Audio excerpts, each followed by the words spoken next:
En el año 63 a.C., el romano Pompeyo tomó Jerusalén. Ese fue el fin del judaísmo en el país. La política romana en los territorios conquistados permitía el gobierno local en el poder siempre que éste fuera leal a Roma. El primer gobernador de Judea bajo dominio romano fue Herodes, que recibió el título de rey y llegó al poder en el año 37 a.C. Herodes no era muy popular entre los judíos, más bien era conocido por su crueldad. Durante los 33 años de su reinado, efectuó espléndidas construcciones, entre ellas la ciudad de Cesarea en la costa y la ciudad de Sebasto, cerca de la antigua ciudad de Samaria.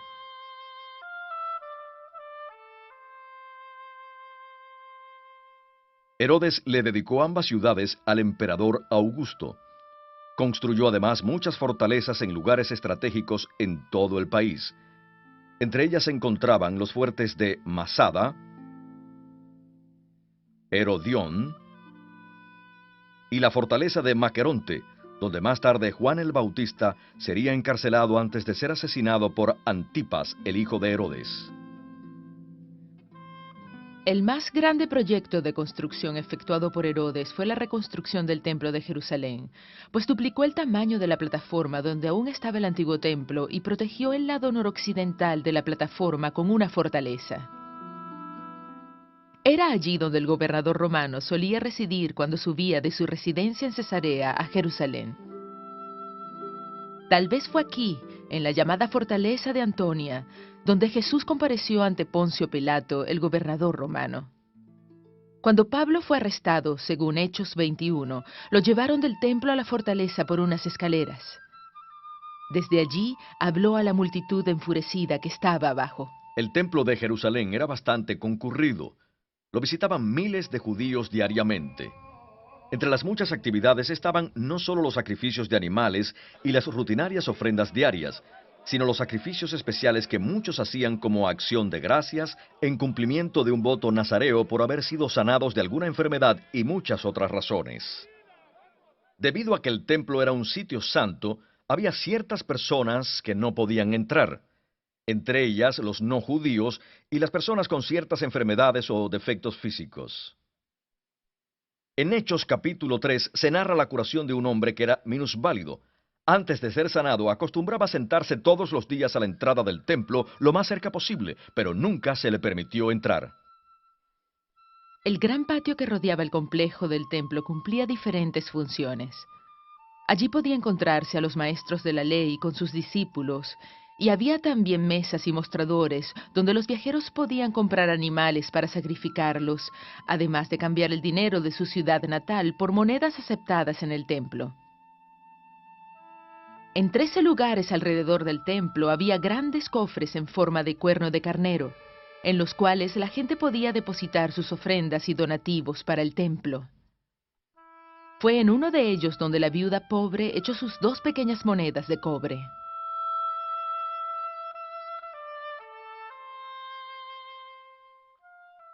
Los lados sureste y suroeste de la plataforma del templo alcanzaban los 70 metros por encima del nivel del terreno. Desde el lado suroeste, un sacerdote hacía sonar cada semana el shofar o cuerno de carnero para anunciar el principio y el final del día de reposo. Este sitio se conocía como el lugar donde se toca la trompeta.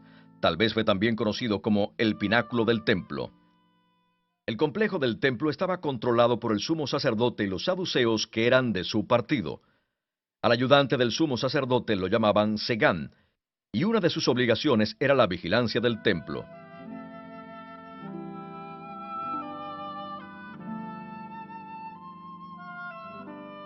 Además de adorar en el templo, los judíos podían también ir a la sinagoga cercana a su casa. No se puede precisar cuándo y dónde se construyeron las primeras sinagogas, pues no se mencionan abiertamente en ninguna parte del Antiguo Testamento. Sin embargo, en los tiempos del Nuevo Testamento había sinagogas en muchas partes del Imperio Romano. En la comunidad judía estas servían casi como un centro comunitario tanto para actividades religiosas como sociales. Las sinagogas juegan un papel importante en los Evangelios y en el libro de Hechos. En esta construcción se reconstruye cómo eran las sinagogas. La entrada estaba orientada hacia Jerusalén, mientras que en las pocas sinagogas del primer siglo que han sido excavadas no tenían una orientación específica. El espacio abierto en el centro estaba dividido por columnas de apoyo. Alrededor de 3 o 4 paredes había bancas donde podían sentarse los que llegaban a adorar, aunque la mayoría de ellos permanecía de pie. En los tiempos del Nuevo Testamento no se separaban los hombres de las mujeres. En un extremo del céntrico espacio abierto había una mesa que por lo general era de piedra. Sobre ella se encontraba un rollo de pergamino de los libros de Moisés.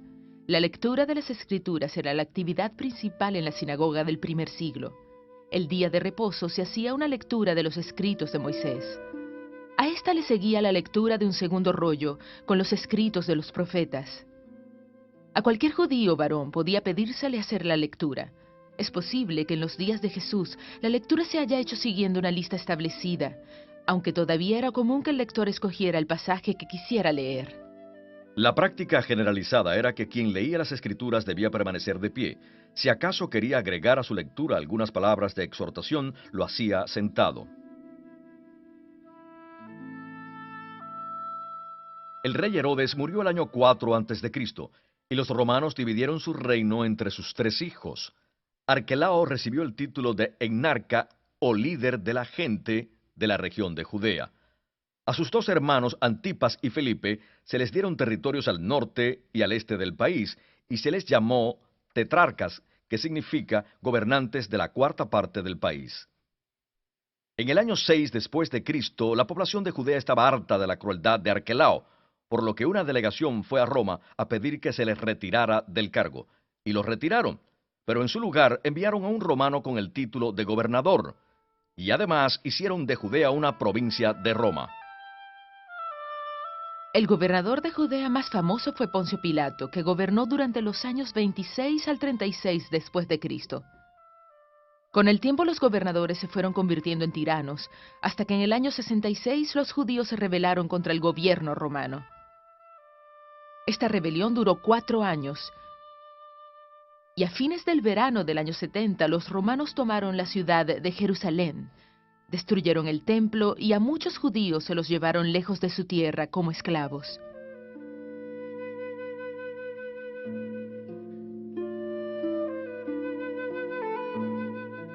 El ejército romano se dividía en legiones. Cada legión constaba de unos 5.000 soldados.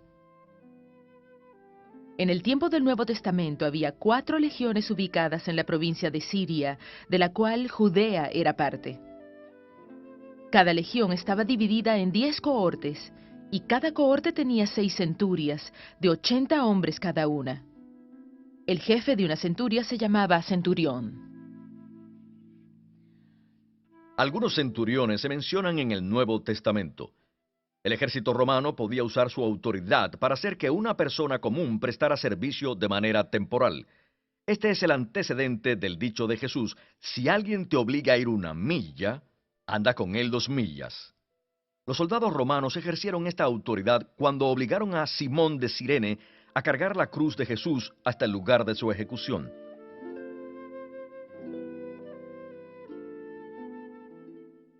La historia del ministerio de Jesús en el Nuevo Testamento comienza con el relato de Juan, un pariente de Jesús. La información que el Nuevo Testamento da sobre Juan coincide mucho con lo que sabemos de él por medio de Josefo, historiador judío de fines del primer siglo. Juan vivía en el desierto, cerca de un lugar donde abundaba el agua, y bautizaba a la gente. El bautismo podía realizarse en agua corriente o estancada. En el tiempo del Nuevo Testamento era común que una persona fuera bautizada en un pozo tallado especialmente en la roca viva y luego revestido con yeso.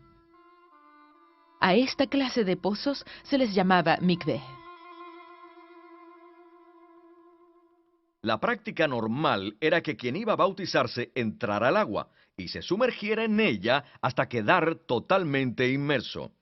Para que el bautismo fuera válido, era necesario que el agua entrara en contacto con cada parte del cuerpo. Por esta razón, se hacía sin ropas, ni joyas, ni cualquier otro objeto. Por la misma razón, la persona que bautizaba no debía tocar al bautizado, sino que era más bien como un observador, que normalmente no entraba en el agua.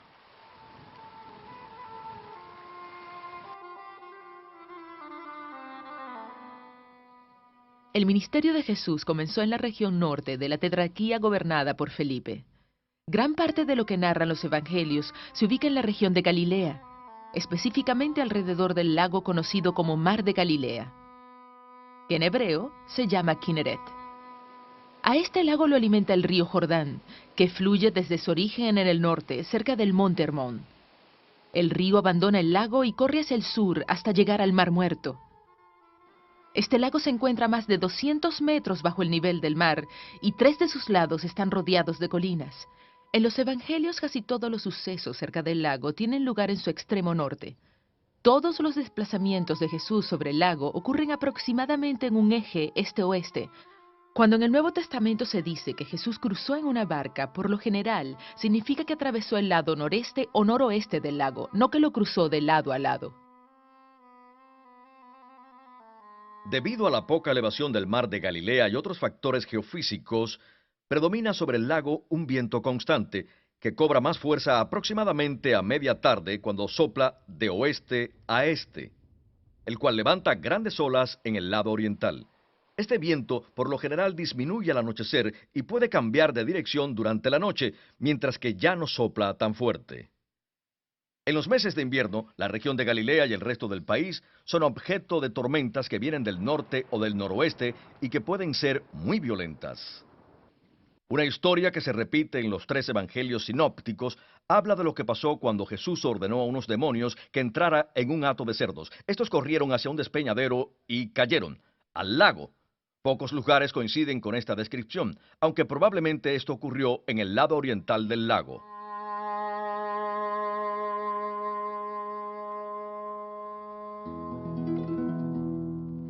Poco después de que Jesús comenzó a predicar y a sanar a los enfermos, dejó su casa en Nazaret y se trasladó a Cafarnaúm, ciudad situada en la llamada Vía Maris o Camino del Mar, importante ruta comercial que partía de la costa mediterránea hasta Damasco. Esta se hallaba en la frontera política que separaba la tetrarquía de Galilea, gobernada por Herodes Antipas, de la de Gaulanitis, gobernada por su hermano Felipe. Por su ubicación, había en Cafarnaúm una aduana romana. Uno de los discípulos de Jesús, el recaudador de impuestos Mateo, probablemente trabajó allí. El pueblo también contaba con una pequeña guarnición militar acuartelada al este de la ciudad judía. Esta estaba comandada por un centurión que pudo ser uno de los mercenarios de Herodes Antipas. Las actividades de un recaudador de impuestos consistían en cobrar los aranceles a los comerciantes que viajaban por la Vía Maris, en cobrar los impuestos a los que pescaban en el mar de Galilea y en mantener el orden público. Cafarnaúm evidentemente era una ciudad pequeña, aunque lo bastante grande como para tener su propia sinagoga. Su población aproximada era de 1.000 o 1.500 personas y la mayoría vivía de la pesca en el lago. En los evangelios se mencionan algunos otros pueblos en esa región. Como a 5 kilómetros al norte de Cafarnaúm se encontraba el pueblo de Corazín. Allí, en una sinagoga de después de los tiempos del Nuevo Testamento, se encontró una silla conocida como la silla de Moisés. En los días de Jesús había también sillas de este tipo, pero no se sabe con certeza cuál era su uso. Lo que está claro es que eran símbolo de autoridad. Por eso la mayoría de las traducciones recientes de Mateo 23 no mencionan la silla en sí, aunque sí la autoridad de Moisés ejercida por los líderes judíos.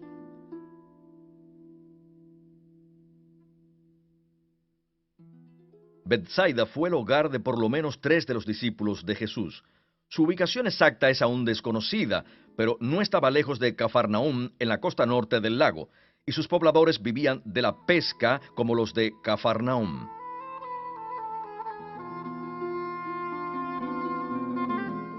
Una barca pesquera de Galilea medía unos 8,5 metros de largo y 2,5 de ancho, con capacidad para 12 o 15 personas. Se podía impulsar por una vela o también con remos. Era dirigida con un remo especial o timón en su parte posterior. Por lo general trabajaban en grupos para poder utilizar las redes. También usaban anclas para poder permanecer en un mismo lugar. Estas se hacían con una piedra grande, la cual tenía un hoyo por el que se pasaba una cuerda y la cuerda se ataba a la barca. Esta muestra de barca pesquera fue descubierta en 1986, mientras el nivel del lago llegó a estar particularmente bajo. Tanto por el Antiguo como por el Nuevo Testamento se conocen diferentes tipos de redes para pescar. El esparabel lo podía usar un solo hombre. Era una red circular con pesas en sus bordes y una cuerda para jalar. Medía entre 6 y 7 metros y medio de diámetro. Con un movimiento circular se lanzaba desde una barca o desde la orilla para que cayera en el agua totalmente extendida. De este modo, con las pesas que llevaba en los bordes, se sumergía la red y los peces quedaban atrapados en ella. Luego se alaba la cuerda para cerrar la red y atraerla hacia el pescador. Un modo de pescar con red era arrastrarla por el agua para atrapar a los peces. Esta red era larga y rectangular. Pendía verticalmente en el agua con boyas en el borde superior y pesas en el inferior. Varios hombres alaban la red desde la barca o desde la orilla, y cuando los bordes se acercaban hacia la barca o hacia la orilla, los peces quedaban atrapados dentro de la red. Esta red se menciona en Mateo 13 y en el Antiguo Testamento en los libros de Ezequiel y Habacuc. Un tercer tipo de red se menciona en Job y en Eclesiastés, igual que en los evangelios sinópticos. Esta consistía en 3 redes unidas en capas. Una era una malla más fina y quedaba entre las otras 2 más gruesas. A diferencia de la red de arrastre, esta red no se movía para atrapar los peces, solo se echaba en el agua y se dejaba ahí por un buen tiempo hasta que los peces nadaban hacia ella y quedaban atrapados. Al nadar los peces a través de la malla externa y avanzar contra la fina, hacían que ésta atravesara la otra capa de malla gruesa, quedando así atrapados en una especie de bolsa de la que no podían salir. También podían pescarse peces uno a uno sin usar una red. Se usaba el anzuelo, pieza curva de metal, hueso o de alguna espina resistente. Uno de sus extremos era puntiagudo y por lo general detrás de la punta tenía una púa. En el otro extremo tenía una curva o recodo al que se ataba un hilo de pescar. Para atrapar al pez, se ponía alguna carnada que atrajera al pez en el anzuelo y este, unido al hilo, era arrojado al agua. Cuando el pez mordía la carnada, quedaba atrapado. Este tipo de pesca se menciona una vez en Amós 4 y una vez en Mateo 17. El Antiguo Testamento usa varias palabras para referirse a una lanza de pescar. El arpón era una vara de madera con una punta de metal o hueso con púas en un extremo. Es probable que en el otro tuviera una cuerda para que el pescador pudiera jalar el arpón. El pescador lanzaba el arpón e intentaba clavárselo al pez o animal acuático.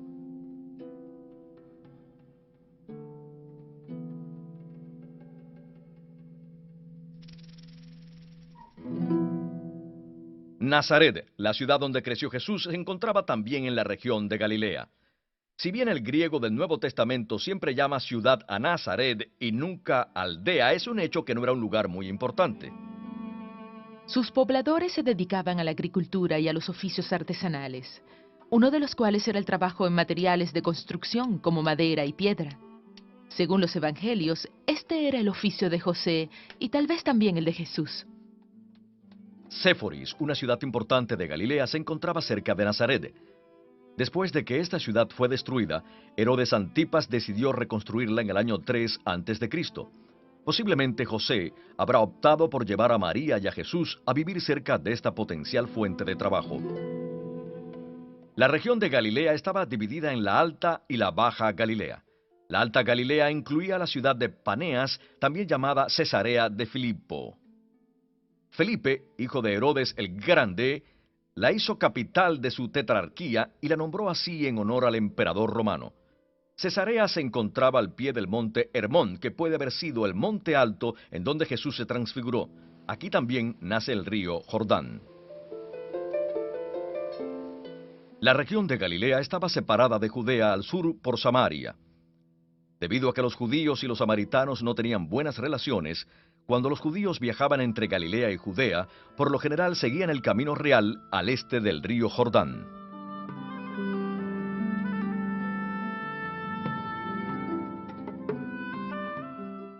Las casas y otras construcciones se construían normalmente con el material más a la mano. En lugares como Mesopotamia y Egipto, no abundaban la piedra ni la madera y por eso las casas se hacían de adobe. En Israel, el material de construcción más accesible era la piedra. Esta se seleccionaba de tal manera que su forma encajara bien para hacer una pared. En caso contrario, era tallada por picapedreros. Las formas y medidas de las casas variaban de siglo a siglo y de ciudad a ciudad. Sin embargo, desde los días en que el pueblo de Israel entró en la tierra de Canaán hasta los tiempos del Nuevo Testamento, los materiales y métodos de construcción no variaron mucho. Ni siquiera la estructura básica de una casa de familia de pocos recursos cambió demasiado. La casa de una familia promedio era simple. Consistía en un patio abierto rodeado de cuartos en 3 de sus costados. Esta casa, que constaba de 4 espacios, solía llamarse la casa de 4 habitaciones. En cada lado del patio había un cuarto. Uno de ellos estaba por lo general cerrado y se usaba como depósito o cocina. Otro de los cuartos se usaba para actividades semejantes, aunque en muchos casos estaba abierto y quedaba separado del patio solo por unos pilares. En algunos casos, este segundo cuarto se usaba como establo para los animales de la familia. Ambos cuartos estaban techados, y algunos arqueólogos creen que por lo general también el patio estaba techado. Entre otras actividades que se realizaban en estos cuartos estaban el hilar, tejer y teñir telas, hacer herramientas o repararlas, y hasta prensar pequeñas cantidades de aceitunas para obtener aceite. En la parte posterior del patio y perpendicularmente opuesto a este había un cuarto largo. Aquí la familia dormía junta en el suelo, sobre esteras o en camas muy bajas.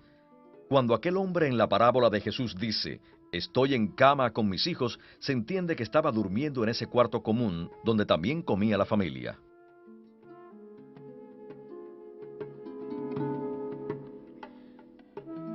En los tiempos bíblicos, la gente comía 2 veces al día, una vez en la mañana y una en la noche, después de la jornada de trabajo.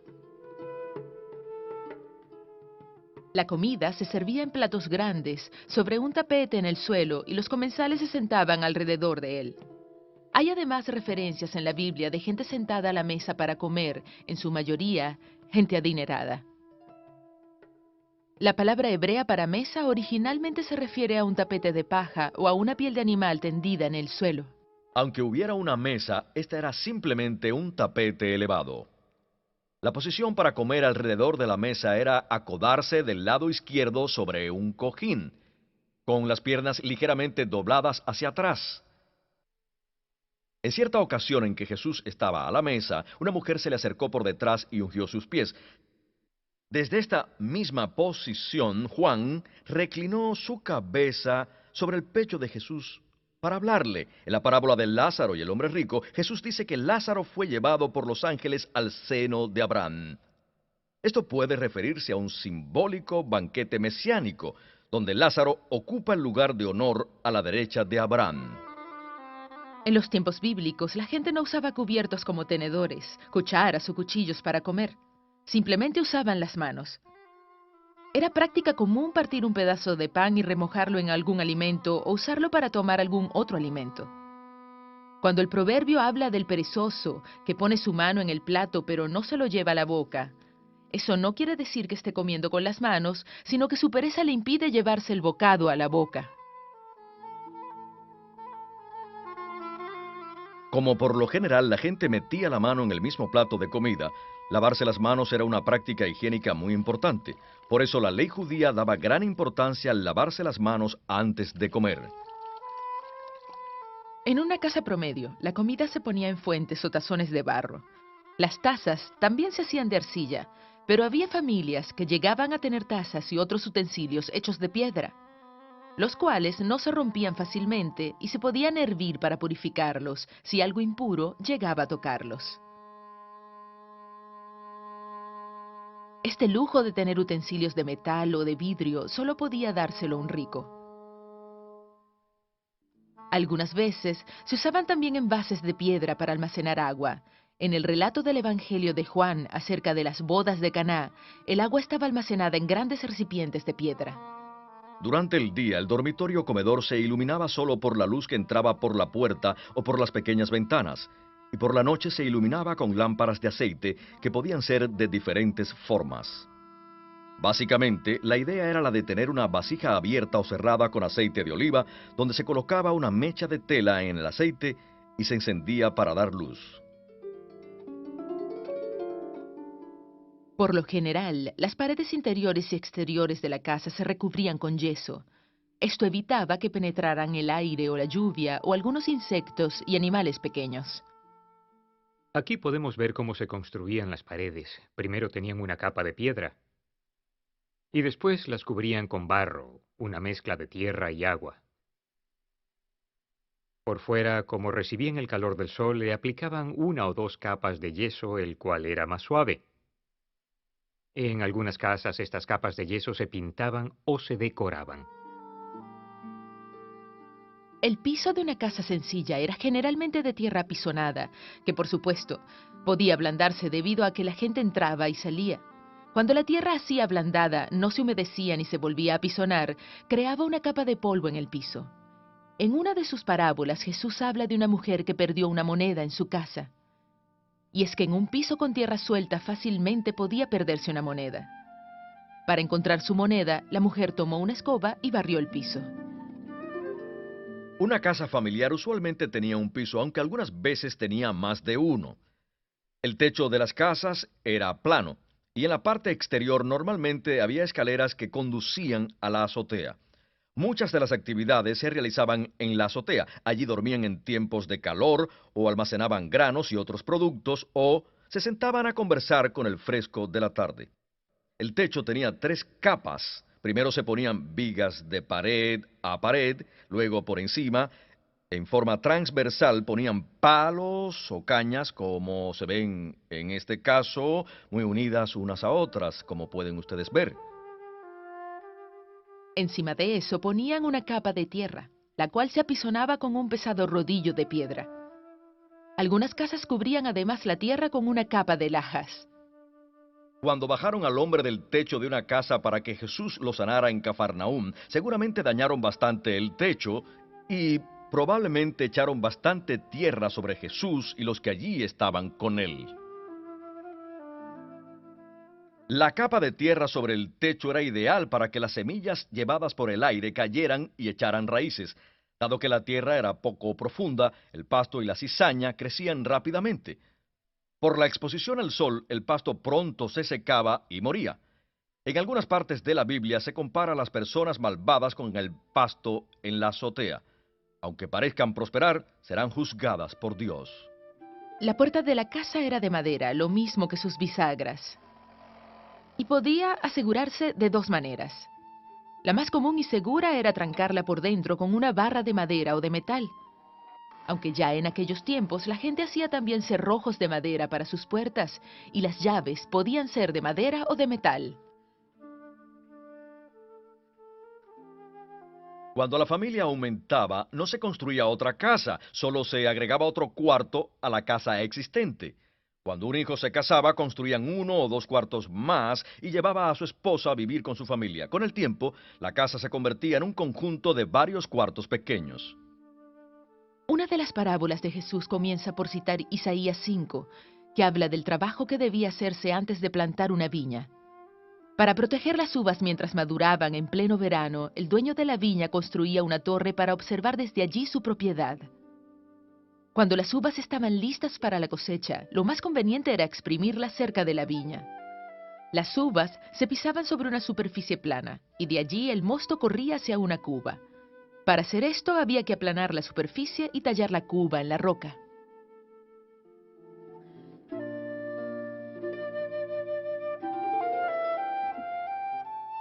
Los romanos dieron a los judíos libertad para administrar sus asuntos legales. La Corte Suprema judía en los días del Nuevo Testamento era el Sanedrín, que se componía de un total de 70 miembros, además del sumo sacerdote que presidía las audiencias. El Sanedrín celebraba sus audiencias por lo general en un salón del templo, y podía incluso sentenciar a una persona a muerte, aunque no podía ejecutar la sentencia sin el permiso de las autoridades romanas. En Lucas 4 se relata el retorno de Jesús a Nazaret, ciudad donde él creció. En la sinagoga en Nazaret, Jesús leyó el libro del profeta Isaías. Lo que dijo después de leer hizo que los oyentes se enfurecieran e intentaran matarlo.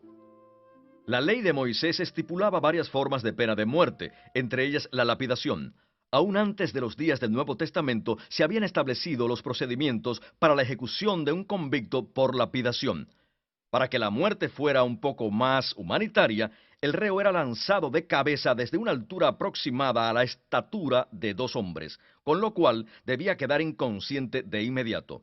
Luego los acusadores procedían a arrojar grandes piedras sobre el reo sentenciado, hasta matarlo. Cuando la gente de la sinagoga llevó a Jesús a un lugar alto, tenían la intención de apedrearlo, además de no seguir los procedimientos requeridos.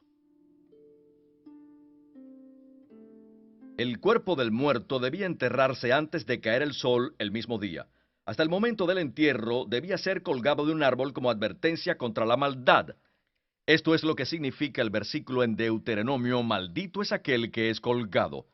En los rollos del Mar Muerto, este mismo versículo se refiere a la muerte por crucifixión.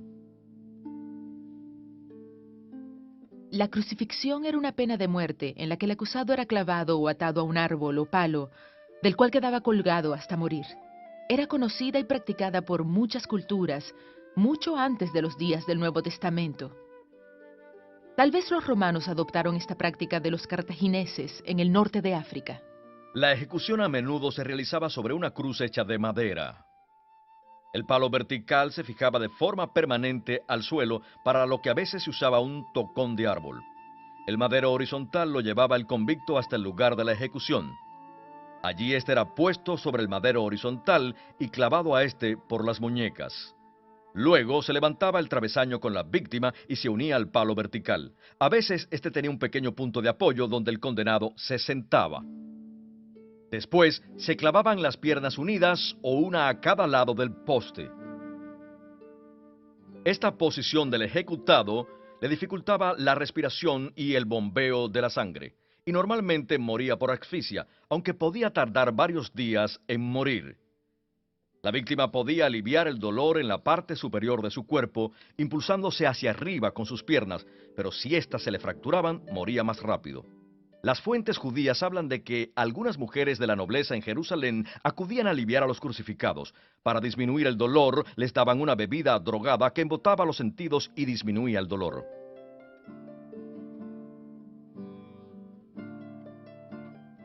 La forma de enterrar a los muertos en el Nuevo Testamento no había cambiado mucho desde los días del Antiguo Testamento. Los pobres no tenían más recurso que cavar en la tierra y cubrir a sus muertos con piedras. Los ricos, en cambio, usaban cuevas o tumbas labradas en la roca. Cientos de tumbas complicadas y sencillas se cavaron en las colinas alrededor de la ciudad de Jerusalén, principalmente en el Monte de los Olivos y en el Monte Scopus. En tiempos del Nuevo Testamento, los ricos acostumbraban ya colocar a sus muertos en una caja larga de piedra o sarcófago hasta que no quedara carne. Los huesos se colocaban luego en una caja pequeña llamada caja de los huesos u osario para su entierro final, y la caja larga se dejaba para el siguiente cuerpo.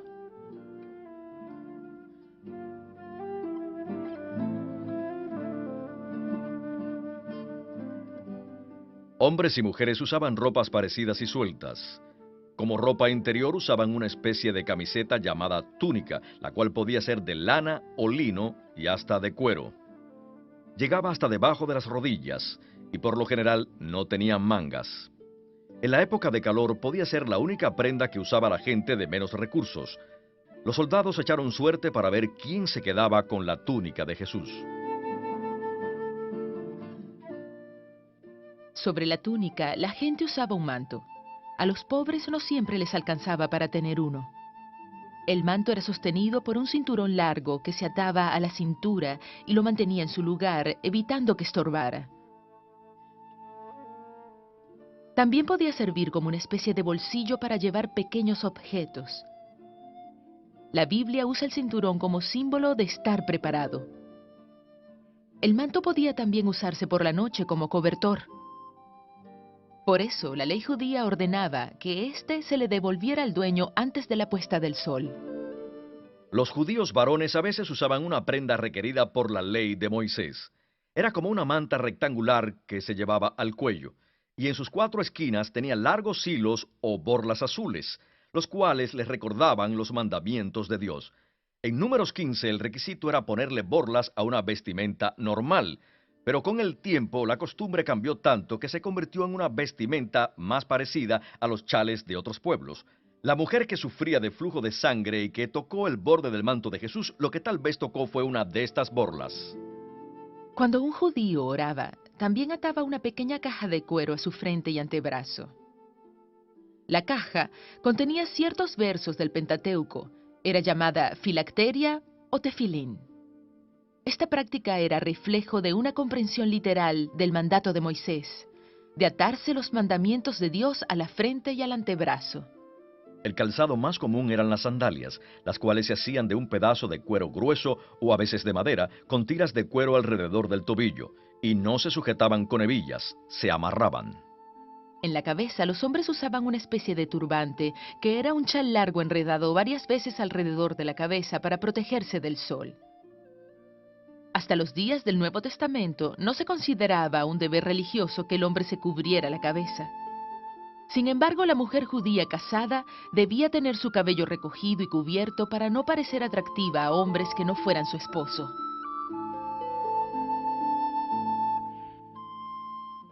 Los evangelios narran varios viajes de Jesús y sus discípulos entre Galilea y Jerusalén. Estos viajes se hacían a pie, que era el medio más común de desplazarse. La caminata desde el norte generalmente se hacía por el territorio al este del río Jordán. Al llegar al norte de la ciudad de Jericó, los viajeros se dirigían al oeste. Desde aquí remontaban una escarpada cuesta por un camino romano hasta llegar a Jerusalén. El viaje completo duraba 3 o 4 días. El viaje de Jerusalén a Jericó era de un día. A este lugar se refería Jesús en la parábola del buen samaritano. En esta parábola Jesús describe a un hombre viajando desde la ciudad de Jerusalén hasta Jericó. El viaje era de unos 30 kilómetros o cerca de un día según las antiguas fuentes, y descendían por una cuesta de cerca de 1200 metros bastante empinada. Algunas traducciones de la Biblia con ilustraciones muestran un lugar plano, lo cual es una falsa representación de la verdadera topografía. La Biblia menciona múltiples caminos, tanto dentro como fuera de una ciudad o pueblo, y algunos más largos que unían ciudades y países.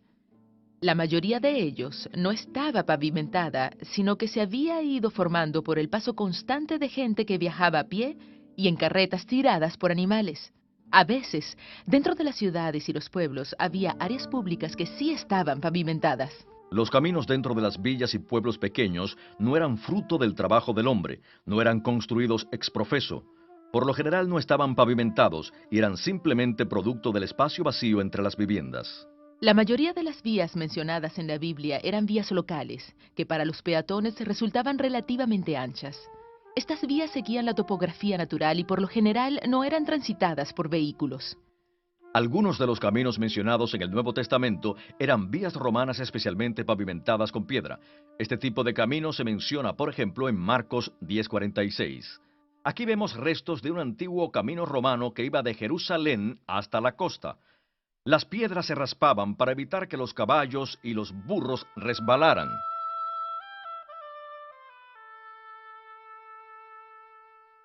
La ciudad de Jerusalén en los tiempos de Jesús contaba con unos 50,000 o 100,000 habitantes. La ciudad estaba rodeada por murallas. La estructura más sobresaliente era el templo que construyó Herodes, cuya plataforma abarcaba casi la cuarta parte del área de la ciudad. La ciudad original que David conquistó y expandió se encontraba al sur de la colina, donde posteriormente se construiría el templo. Con el paso de los siglos, se expandió hacia el oeste y un poco hacia el norte. Al este de la ciudad estaba el Monte de los Olivos, cuya extensión hacia el norte llamaban Monte Scopus. Este nombre tiene su origen en que desde allí se podía observar la luna nueva. El calendario judío se basa en el ciclo lunar y era fundamental la observación de esta para saber cuándo comenzaba el primer día del mes. Un observador designado para este fin vigilaba la aparición de la luna nueva y luego hacía una señal a un emisario del Sanedrín que esperaba en el monte del templo. Uno de los deberes del Sanedrín era el de anunciar el principio de un nuevo mes. Al pie del Monte de los Olivos había un valle conocido como Valle del Cedrón o de Josafat, donde estaba el jardín del lagar para aceite o Getsemaní. La noche en que Jesús fue arrestado, llevó a sus discípulos a este jardín, donde probablemente había muchos olivos. Las aldeas de Betania y Betfagé estaban ubicadas al sur del Monte de los Olivos.